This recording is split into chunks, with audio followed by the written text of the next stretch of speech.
Hey y'all, what's up? Welcome back to Alicia's Library. Welcome back to my channel. If this is your first time tuning in, thank you so much for clicking on my face and tuning into this video. And get comfortable, girl, because you're part of the family. Girl, guy, they, them. It's all, y'all all welcome over here. Okay, and then if you are returning, hey, what's up? How you doing? Hey, friend. Get comfortable. As you can tell by the title of today's video, I will be talking about the 26 books I want to read in 2026, and also talking about a few of my reading goals for the year. And so it's gonna be a little bit of a video. So go ahead, get your snacks, get your drink, get whatever you want. Get comfortable. You can be organizing your bookshelves, your library, whatever you want to do. As long as you tuning into this video and liking it. Thank you. And yeah, let's get straight into this video. Now, some of these books I do have physicals. A lot of these books I picked from my current library collection. A few of them I am excited to add. And yes, I'm just gonna go through my physicals right now, and then I'm going to show you the ones that I want to obtain to read in 2026. So, starting out, I have Trinity by Zelda Lockhart. I bought this book last year, and I wanted to read this because I've heard great things about it for one. I have not read anything by Zelda Lockhart before, but I wanted to read this. It is a little woo-woo, a little bit of generational trauma, generational conversations, family dynamics. That's my judge, that's my thing, and I am excited to get into this. I will read a bit of the synopsis just so you can get an idea of what it's about. It says, Lottie Rebecca Lee is spoken into this world in Fayetteville, North Carolina by a black nurse who declares, Lord Jesus, if that ain't the blackest little baby born this side of heaven. Later, her schoolmates chant Tar Baby. What they do not understand, she eventually proves. She is the ancestors' promise to unearth the Mississippi and Ghanaian, I hope I'm pronouncing it right, atrocities that have held them all in a place of torment. This includes her grandfather, Benjamin Lee, who was born during the Great Depression among the red clay tobacco fields of Mississippi, and his son, Benjamin Jr., Lottie Rebecca's father, born in Fayetteville amidst the post-Korean War GI Bill promises of prosperity. I am so excited to read this. I like, as I mentioned, I like family dynamics, stories about family dynamics, family that has multi-generational stories. I love that, and I want to definitely read more of that in 2026. So I am excited to get into this. I think it's going to be a great read. And it's pretty short, but you know, they be packing a punch. So yeah. All right. The next book I want to read in 2026. I have already started this book. So excited to get into it, to continue it, and it is Sky Full of Elephants by Steve-O Campbell. I've heard amazing things about this book, even to the fact that when I went to go pick up this book from a bookstore, I picked it up, and the man that was shopping in the bookstore, well, he was like, he had just read the book and he highly recommended it. He said he loved it, and it was a black man. I said, yes, thank you, God. They read it. Yes, I loved it. And this book is basically a conversation about what happens in a world where white people are no longer present. Like, what happens in this world when they don't control anything? They don't have the power. What does it mean to be black? And I am so enthralled by that question, and I am so interested to see how this book answers that, because what a question, okay? And in a time where so much is out of your control, so much is being done in this country that is out of our control, and minorities are paying the price for it. I mean, the country in itself, everybody's paying the price, but specifically minorities, specifically black people, are seeing what's going on in this country, and it's just like, okay. And I think this is an interesting time to read this book, but I am so far enjoying it. I'm not that far in. I am 20 pages in, so I'm not that deep into it. But basically, the synopsis says, one day a cataclysmic event occurs. All of the white people in America walk into the nearest body of water. A year later, Charlie Brunton is a black man living in an entirely new world. Having served his time in prison for a wrongful conviction, he's now a professor of electric and solar power systems at Howard University when he receives a call from someone he wasn't even sure existed, his daughter, Sydney, a 19-year-old left behind by her white mother and step family. And I can say so much about this book, but I have not fully grasped, because I'm 20 pages in, y'all, and it already has me in a chokehold. So yeah, I cannot wait to continue this. I think this would be probably one of my favorite books of the year, just off anticipation alone. So Sky Full of Elephants by Sibyl Campbell. The next book, Dominion by Addie E. Kitchens. I wanted to get to this book last year and I just did not. I am so excited to read this book. I have heard great things about it. It was on so many people's top books of the year of 2025, and I just chef's kiss. This as a Southern girl, okay, who grew up in church, baby, Mississippi ain't nothing but a stone's throw from me, from where my people at, and I'm so excited. So Dominion, I'll read a bit of the synopsis as well. Dominion is about Reverend Sabri Winfrey Jr., shepherd of the Seven Seals Missionary Baptist Church. Oh, the synopsis goes, excuse me, I can read. Reverend Sabri Winfrey Jr., shepherd of the Seven Seals Missionary Baptist Church, believes in God, his own privilege, and enterprise. He owns the barbershop and the radio station, and generally keeps an iron hand over every aspect of society in Dominion, Mississippi. He and his wife, Priscilla, have 5 boys. The youngest, Emmanuel, is called Wonder Boy. No one sings prettier, runs as fast, or turns as many heads. But Wonder Boy, his father, and all the structures in place that keep them on top are not as righteous as they seem to be. And when Wonder Boy is caught off guard by an encounter with a stranger, he finds himself confronted by questions he never imagined. His response sends shockwaves through the entire community. Now, this is about the Wonder Boy, Emmanuel, but it's from the perspective of his mother, Priscilla, and the girl that he is dating. And I am a firm believer that them church boys, them PKs, specifically the church boys, they ain't nothing but wild banshees, baby. They be running them people ragged through their church. And, patriarchy. But that's a different conversation for another day. I am excited to get into this book because I think it's gonna do me well. And also, my next book I'm going to be trying to read maybe in tandem, concurrently, probably alongside this book, because I've heard they have similar conversations, and that is Go Tell It on the Mountain by James Baldwin. Now this one, like I said, I've heard it has a similar conversation, and it would be good to read these two concurrently.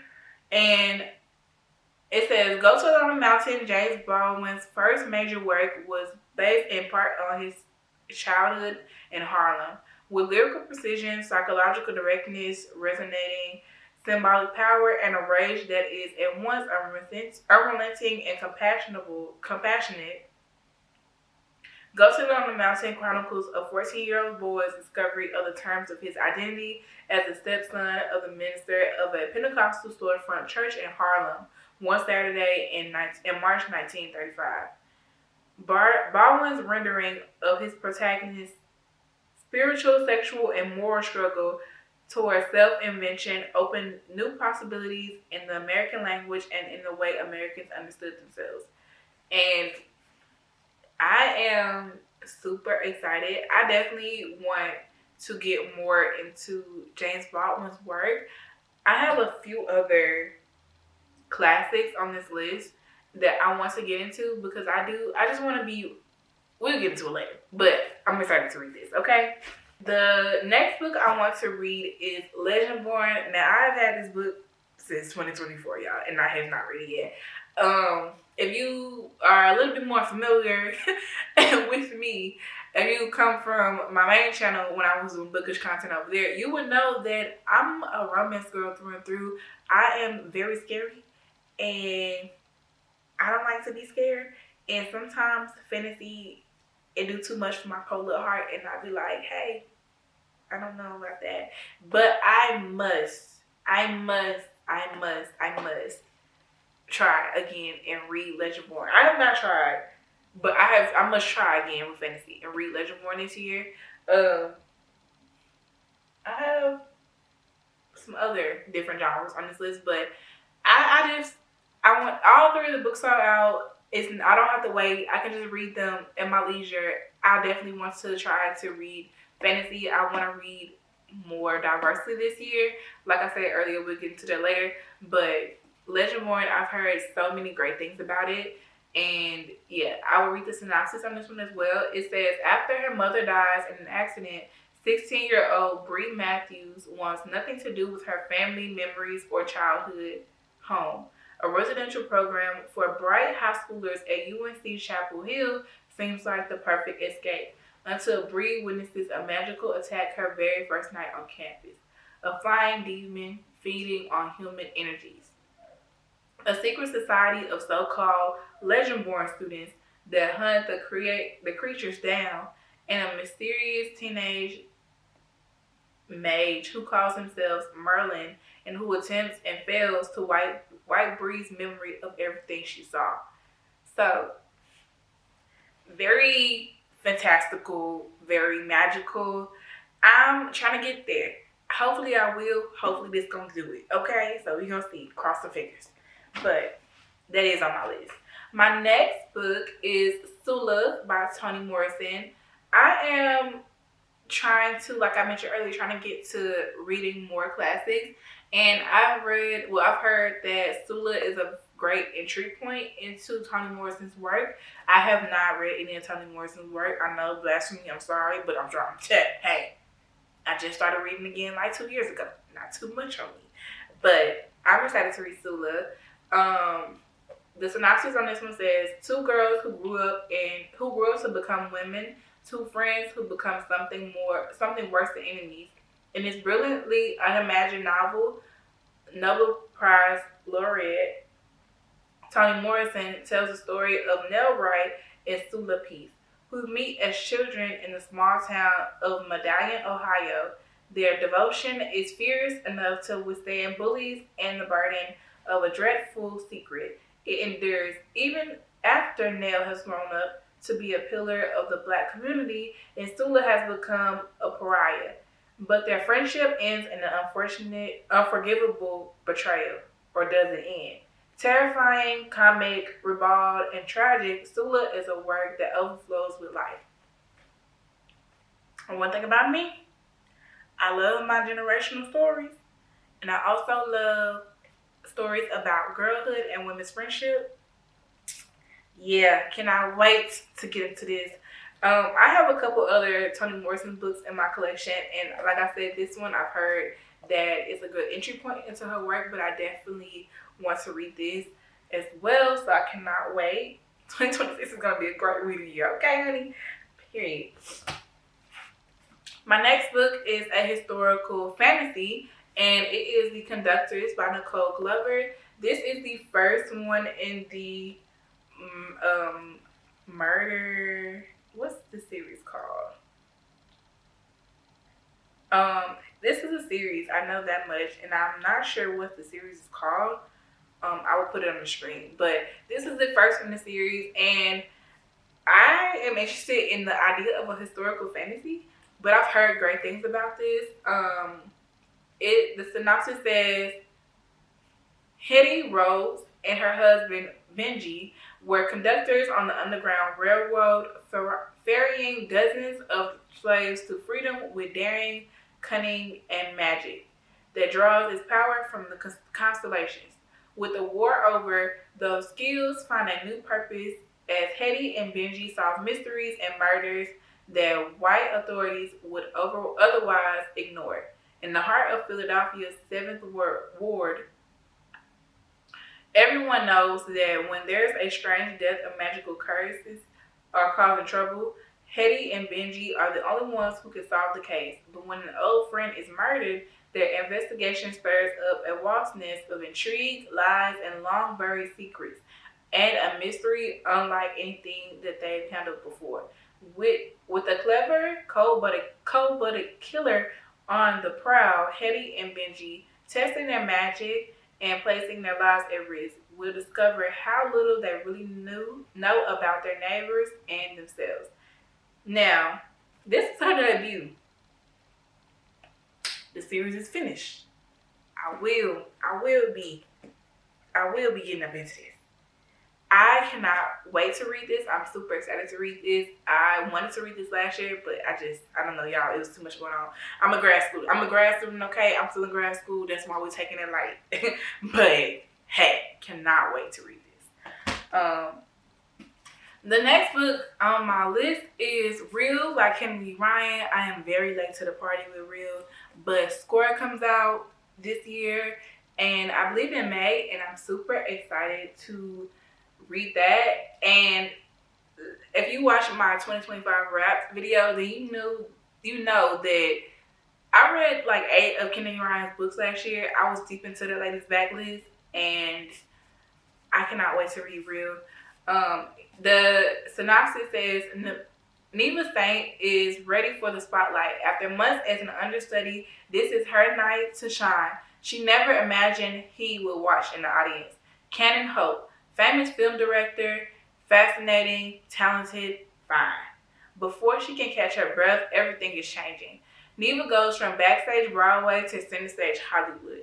From being unknown to having her name on everyone's lips when Cannon cast her in a star-studded Harlem Renaissance biopic. But forbidden attraction, scandal, and circumstances beyond Neva's control soon put her dream in jeopardy. Could this one shot, the role of a lifetime, the love of a lifetime, cost her everything? Now y'all know, I love me workplace romance. Harlem Renaissance, love that. So if it's going to be a little bit of that sprinkled into it, which I heard it is, I'm so excited. I am so excited. This is actually right up my alley as a channel that is about books, music, and media. For this book to be about media, film specifically, Hollywood specifically, come on. I couldn't have picked a better book. I'm so sorry. But I'm so excited to read this. And yeah, the next book I want to read is a nonfiction. It is Imani Perry, Black and Blues. This one dives into blue as a color, and it says how a color tells the story of my people, and just dives into the usage of blue, how it is reflective of Black people in the world. And the synopsis on it says, throughout history, Black life has been remarkably intertwined with another color, blue. In daily life, it is evoked in countless ways, from the hopefulness of a blue sky to the deep melancholy of Louis Armstrong's question, what did I do to be so black and blue? In this book, celebrated author Imani Perry uses the world's favorite color as a springboard for a riveting emotional, cultural, and spiritual journey, an examination of race and blackness that transcends politics or ideology. This I am excited to read.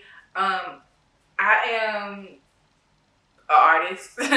I'm a fashion designer. I'm a creative, and I love just hearing different perspectives, especially centered around cultural things and nuances, and intertwining that with creativity and color specifically. So I'm excited to really dive into this conversation. and the conversation that she's having. And this is, she wrote another book, South to America. So this will be my first book by her, but I definitely don't think it will be my last. So I am excited to read this in 2026 as well. The next book I have is The Memory Police by Yoko Agawa. I hope I'm pronouncing that correctly.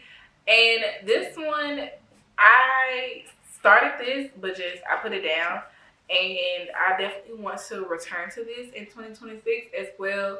And this one, it is a conversation about memory and the importance of like archiving and things like that. I will read the synopsis because I don't want to butcher anything. But it says, on an unarmed island, objects are disappearing. First hats, then ribbons, birds, roses. Most of the inhabitants are oblivious to these changes, while those few able to recall their lost objects live in fear of the draconian memory police, who are committed to ensuring that what has disappeared. I have one contact in, y'all. It is kicking my tail. My eye was bothering me. I had to take my contact out, but I have one contact in, and I am trying so hard to read these synopses, and it's hilarious. Anyways, starting over. On an unnamed island, objects are disappearing. First hats, then ribbons, birds, roses. Most of the inhabitants are oblivious to these changes, while those few able to recall the lost objects live in the fear of the draconian memory police, who are committed to ensuring that what has disappeared remains forgotten. When a young writer discovers that the editor is in danger, she concocts a plan to hide him beneath her floorboards, and together they cling to her writing as the last way of preserving the past. Powerful and provocative, The Memory Police is a stunning novel about the trauma of loss. I am more excited to read this now than I think I was when I initially bought it, and I think now it means it will be more impactful to me. And that's the thing I think about books. Like a lot of these books I've had, either I got them more recently, within the last couple of months, or I got them over a year ago. And I think that it's the emphasis that the bookish community has on why do you have so many books on your physical TBR? Why aren't you reading all the books? And I think while sometimes those questions are relevant, I also think you don't necessarily need to rush your reading. You can read things when you feel called to read them. Sometimes you might never be called to read certain things, but sometimes you are. And for me, this book, when I picked it up, I was interested in it because of the story it tells. But as someone who is, I'm actively pursuing a career as an archivist, as a curator. It is more impactful to me now that I have really come to terms with that's the journey that I'm on. And this centers around preservation. And as somebody who is actively, learning about that, thinking about that, and trying to participate in preservation of culture, of things, it will hit so much differently now than it would have when I first got it. So that was a little spiel, but this is The Memory Police, and I am excited to read this in 2026. The next book I have is Bemused by Farah Rashan. This was one of my top books that I was excited to get in 2025. This released in 2025, and it is a retelling of the Muses, and it is from the perspective of the Muses, but it is centered around them trying to rescue their mother. And I just told y'all I don't read fantasy, but I'm trying to dip my toe in, and I think dipping in with a mythology, I have a great interest in mythology. I just haven't read anything, and this I feel like will be a great entry point to get me in there, and also get me into fantasy as well. So I'm excited, and it's it's a Disney thing. Love that. So And it was written by a Black woman. Like, come on. So I'm excited to read this. I can't stop saying that because I am excited to read everything. But yeah, I am looking forward to reading this in 2026. The next book I have, it is Mules and Men by Zora Neale Hurston. I read Their Eyes Were Watching God by Zora Neale Hurston, and it was one of my top books of 2024. And I cannot get enough of her work, and I definitely want to dive more into her backlist, into her catalog, and this year specifically. But I'm excited. She has a very, like, Their Eyes Are Watching God impacted me so much, and it actually changed me as a reader, and I just fell in love with it, and I just love her writing, and I definitely want to get more into it. Mules and Men is an anthology, and it is more about Black folklore. So it says Mules and Men is a treasury of Mules and Men is a treasury of Black America's folklore as collected by a famous storyteller and anthropologist who grew up hearing the songs and sermons, sayings, and tall tales that have formed as oral history of the South since the time Africans were enslaved. Returning to her hometown of Eatonville, Florida, to gather materials, Zora Neale Hurston recalls a hilarious night with a pinch of everything social mixed with the storytelling.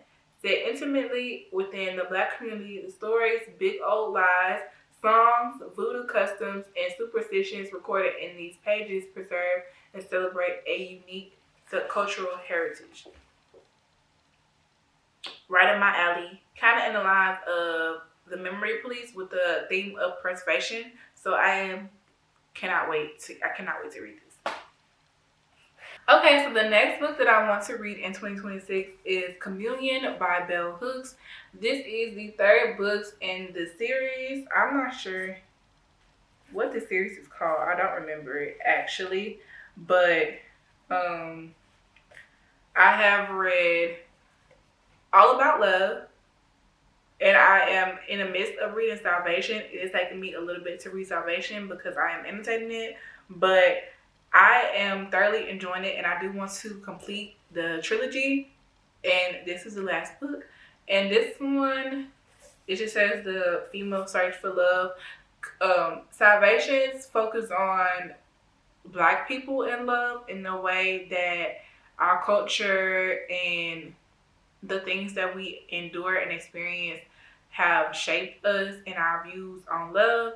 And I think it's so interesting to dive into that, but I am excited to read this one as well because each book is tackling a different theme around love, but I think they are important to read, and it's like necessary reading.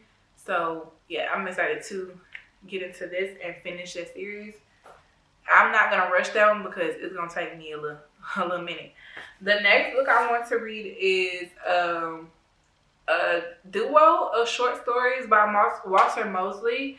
So it is On the Head of a Pen and The Gift of Fire. The Gift of Fire, I believe, is more mythology. And then On the Head of a Pen, I think that one centers two brothers. No,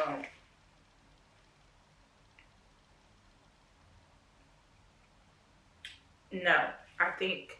So On the Head of a Pen is, the synopsis says, Joshua Winterland and Anna Fried are working at Jennings Tremont Enterprises when they make the most important discovery in the history of this world, or possibly the next.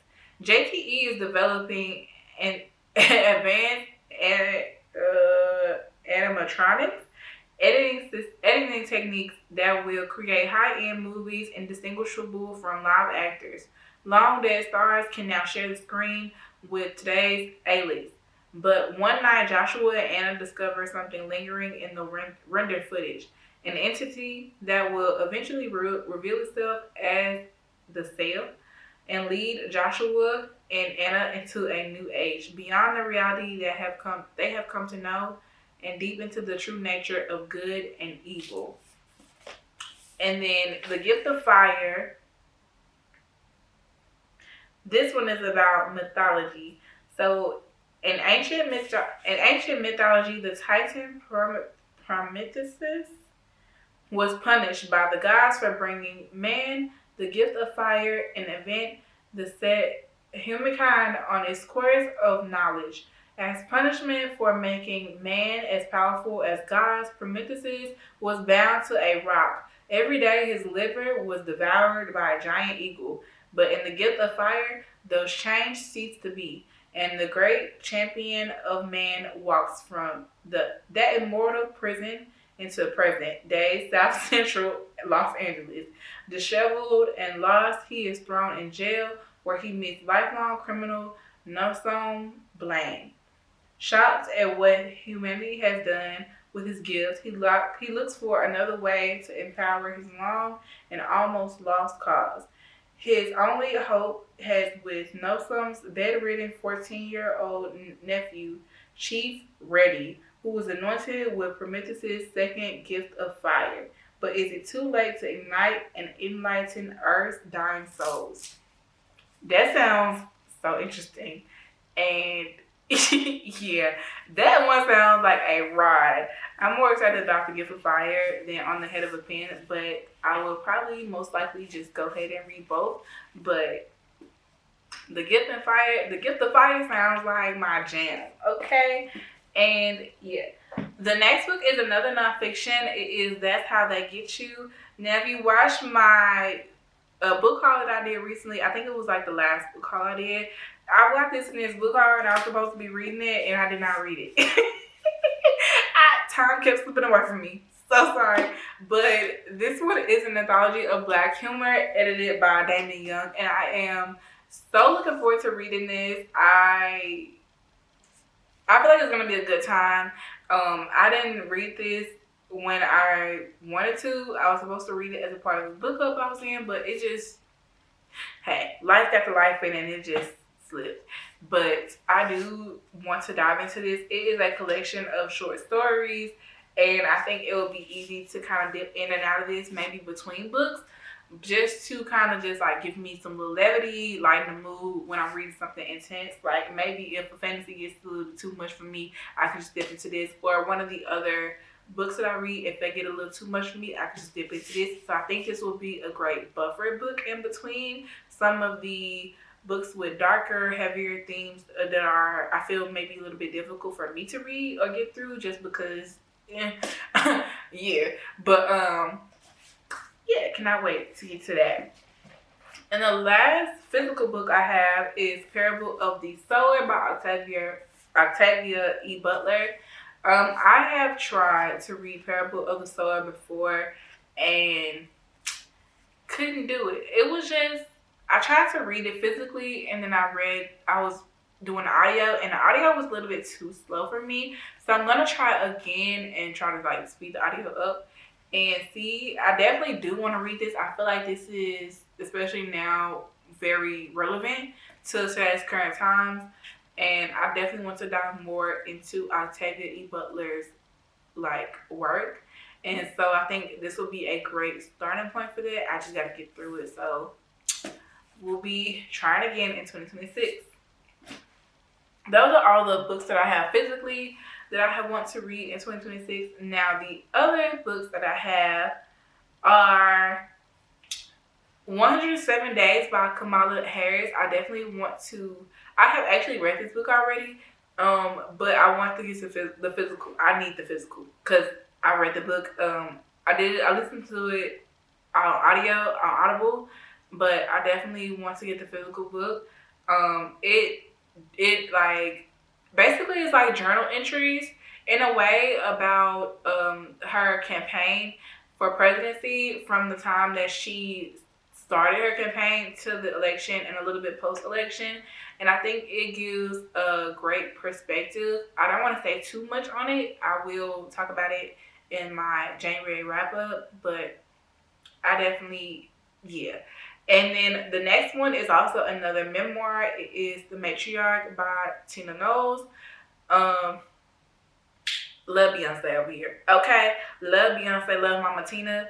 I have an interest in Mama Tina because she has lived such an interesting life, and we also have commonalities between us, even though she is obviously like, you know, one of the greats. Okay, like she birthed Beyonce, but also she is just very well respected. She is a cosmetologist. She's a fashion designer. Those are things that I also identify with. I'm a cosmetologist. I'm a fashion designer, and I think it's just interesting. It will be interesting to learn a little bit more of her life. And just to get a little bit more insight. I'm not even going into it just to get more info on Beyonce. I really want to learn about Mama Tina. So I'm excited to read that book. Also, August Lane by Regina Black. I definitely want to read this in 2026. I read The Art of Scandal in 2024, which was that was her debut. And Regina Black is from Little Rock, Arkansas, and I am from Arkansas. And that also was like, yay, Arkansas girl. I love that. And I actually absolutely loved The Art of Scandal. Like, it was literally like a great book. And I've heard great things about August Lane. August Lane is a second chance romance as well, and it is centered around Black people in the country music genre, which I think was so fitting for her to write that, especially with like the resurgence, not necessarily resurgence, but the more attention that was given to Black country artists with Calvin Carter, and how that kind of stirred everybody up, and then just the country culture and all of that. I'm excited to read that one. I'm also cannot wait to read Shadow Obsession by Evelyn Lay. This was also another author that I read her debut in 2024, and it was one of my favorite books. She wrote Elevator Pitch, and I absolutely loved it. And she released Shadow Obsession, and I wanted to, I don't know what happened. I don't know. It was just a lot going on in 2025, y'all. It had me by my hair, okay? But so much just slipped through the cracks, and I'm just so ready to get my hands on Shadow Obsession. I cannot wait to read that book. It is a dark romantic comedy, and yeah. The next book I have on my list is The Message by Ta-Nehisi Coates. I have not read anything by Ta-Nehisi Coates, but he is a very well-revered author. I've heard great things about The Message. I've heard great things about a lot of his work, and I do know that The Message is nonfiction, and it interests me, and I want to dive a little bit deeper into his writing and more of his catalog, and I think The Message will be my entry point. The next book on my list is Topaz by Beverly Jenkins. I have not read any Beverly Jenkins. I'm ready to read some Beverly Jenkins. Okay, and I think Topaz will be a great entryway. I also want to read Indigo by Beverly Jenkins. This is not on my list, but it is on my list, but it's not on this list specifically, but it's on the list to be read. And I just want to start my Beverly Jenkins journey. Okay, I'm ready for that now. The next one is There Is Confusion by Jessie Redmond Fawcett. Now, this one I want to read because I read, is it in here? I read Harlem Rhapsody. And even though that book had a lot of like mixed reviews on it, I did enjoy it, but I also knew going into it was going to be a little messy. Now, Harlem Rhapsody is about Jessie Redmond Fawcett, but it is about her it focuses on her during her journey and experience during her time as the literary editor of the Crisis magazine. The Crisis magazine that was published by the NAACP, that was also under the hand of W.E.B. Du Bois. Hate him, but hey, I think I talked about that. You will have to go. If I talked about that, I think I did talk about that in the video. I'm gonna link that in the cards because you gotta understand how much that man just wow. But in the book in Harlem Rhapsody, she is writing the book. She's in the process of writing There's Confusion. So I want to read that because I feel like it will kind of just, like tie, like seal it all with the bow. It would be a great way to tie it all in for me. And yeah. I also want to read James by Percival Everett. I know, I'm late to the party. I know. I hear it. You keep your tomatoes over there. Okay, I know. But I'm going to read it in 2026. I have never read The Adventures of Huckleberry Finn. And I want to read that before I read James by Percival Everett. Either way, they're going to get read. But I don't know what was my resistance. It wasn't necessarily resistance. It was just timing. But they on the list. It's on the list. And the next book is Ain't I a Woman? Black Women and Feminism by Bell Hooks. I want to read more Bell Hooks. Once I finish this trilogy, I definitely want to dive more into her other work. I want to read Ain't I a Woman specifically. I think I think it would be a great way to get different perspectives on feminism, because traditionally feminism has benefited white women, and as a black woman in this country, feminism does benefit me to a certain extent, but it's not built around black women. It was built around white women, and so I'm interested to read Bell Hooks' perspective on that and have that conversation. And so I think that would be a great way to do that. See also Hood Feminism. I do want to read that one as well. Also not on this list, but y'all get what I'm saying. Y'all following. And then the last book I want to read of 2026 is Summer's Echo by Robbie Renee. Now, if you watch my 2025 wrap video, then you know I read Somebody's Husband by Robbie Renee. I've actually read 3 books by Robbie Renee. I just read Somebody's Husband last year. Summer's Echo also came out last year, and I don't know. It kind of slipped through the cracks. I gotta read it though, because I heard it is a great story. I've heard great things about it. I've heard it's very layered. That's one thing I can appreciate about her work. Robbie Renee has a great pen, and she writes these stories that are so layered, so beautiful, and it's written in a way that is not overwhelming. You're still getting the romance, you're still getting the story, but it's just she's sneaking some other things in there. Like, you never know what you're gonna get, and I just cannot wait to read Summer's Echo this year. So yeah, those are the 26 books that I want to read in 2026. And before I get up out of here, I wanted to go over a few of my reading goals for this year. So I read 60 books last year. My original goal was 50, and I surpassed it by 10. And the majority of those books I read in the fourth quarter, the third and fourth quarter of the year. I think 75 is a safe goal, but I'm also, as I mentioned earlier, in grad school. So it is a very safe goal. I do think I'm going to surpass it, but I'm going to set it at 75.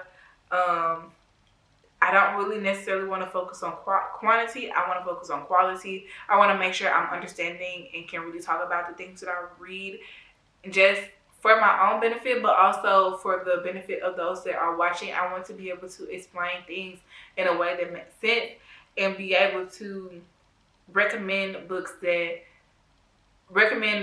in a way that is beneficial for y'all.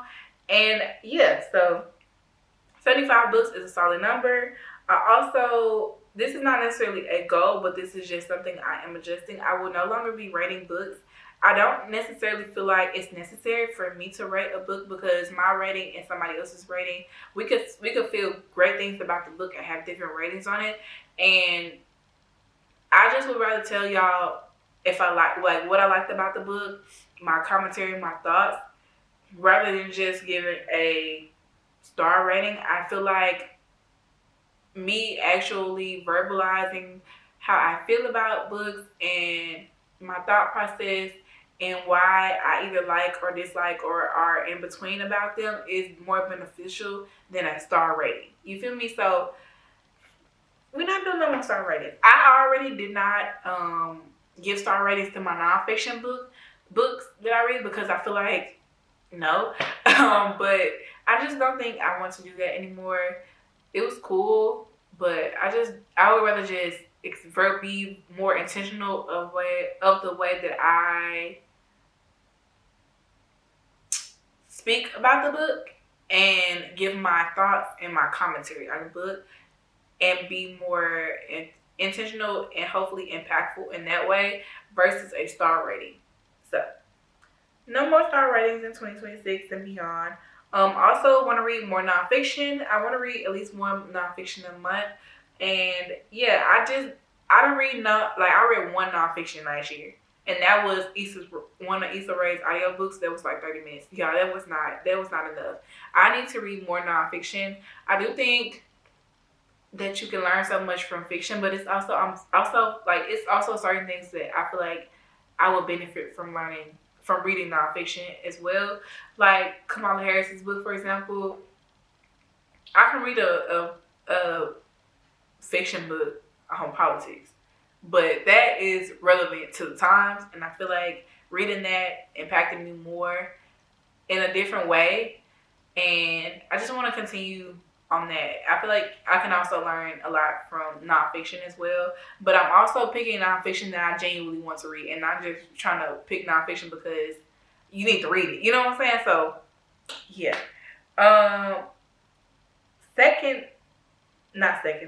Next, I also want to diversify my reading. A goal of mine this year is to read different genres. I want to read more classics. I want to read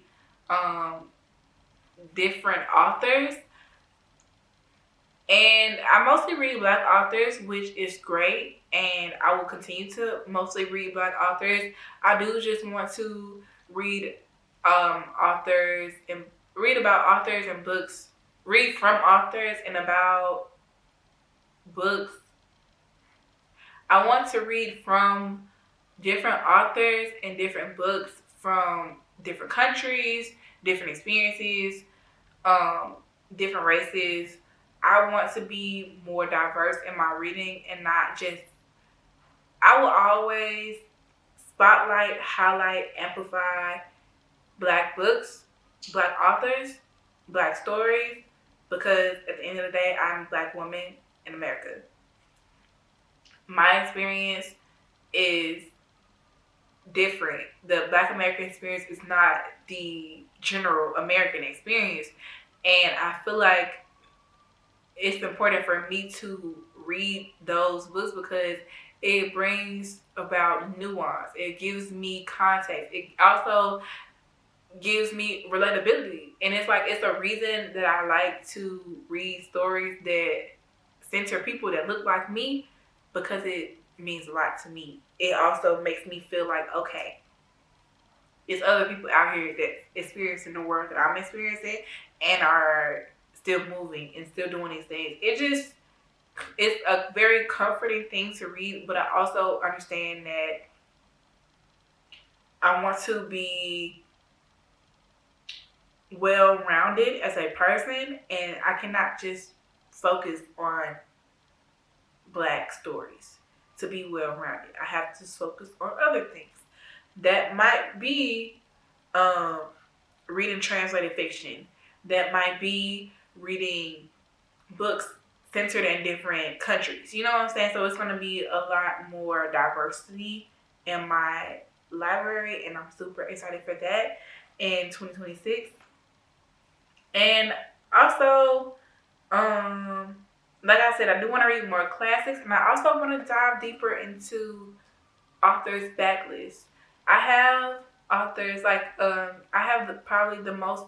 author that I have the most books from is Kennedy Ryan, I believe. But it's other authors that I have found and enjoyed that I want to dive deeper into their backlist. And so I want to make that a priority instead of just going after the new releases, which I am still going to do, but I don't want to prioritize those as much as diving deeper into the authors that I'm already familiar with and diving deeper into their work to support them. So that is it for the 26 books I want to read in 2026, as well as my 2026 reading goals. And yeah, I am super excited for this year. I have a great feeling about this year. I think it will be a great year personally and just as a reader. I think it will be a great year for me. Let me know what books you are excited to read this year in the comments. And yeah, I will see y'all in the next video. Thank you so much for tuning in. And until next time, bye.